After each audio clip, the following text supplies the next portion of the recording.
काय बोलू सध्या नवरात्रीचा सण चालू झालाय. सणवाराचे सण सुरू झाले आणि अशा पिरियडमध्ये महानगरपालिकेकडून कचरा गोळा करण्यासाठी कोणत्याही प्रकारचे नियोजन केलेलं नाही. इतक्या दिवसापासून लोक अक्षरशः त्रस्त या कचऱ्यासाठी. तरी झोपलेल्या प्रशासनाला कुठेतरी जाग यावं म्हणून हे आम्ही प्रयत्न करत आहोत. आणि या प्रशासनाला आम्ही वारंवार पत्र केलं, विनंत्या केल्या की बाबा लोकांचं आरोग्य धोक्यात आलेलं आहे, तर तुम्ही लवकरात लवकर याबद्दल काहीतरी ठोस पावलं घ्या.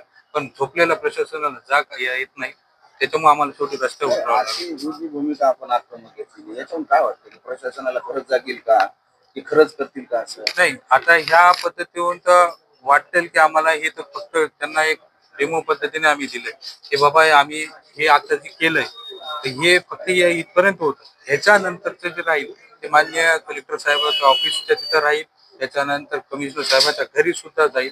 हे मी एवढं नाही, ही सांगू वेळ शकतो. येते आज आज कचरा घेऊन इथं टाकण्याची.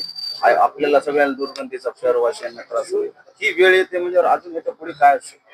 नाही, या या पद्धतीमध्ये आता कसं झालं, महानगरपालिका नवीन कमिशनर आले, ठीक आहे, त्यांनी गोष्टीचं हाताळणी व्यवस्थित करा.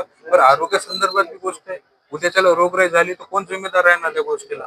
त्याच्यामुळे की शासन केंद्र शासन नारा लागतो स्वच्छ परभणी सुंदर परभणी किंवा हा नारा आहे हा कुठेतरी याला चेत देण्याची गोष्ट झालेली आहे असं वाटतं. हो, हे 100% की ज्यावेळेस आम्ही स्वच्छ भारत अभियानचं चालू केलं होतं त्यावेळेस परभणी 2 नंबरला आम्ही स्वतः आणली होती. त्यावेळेस रेकॉर्ड साहेब होते, मी सभापती होतो.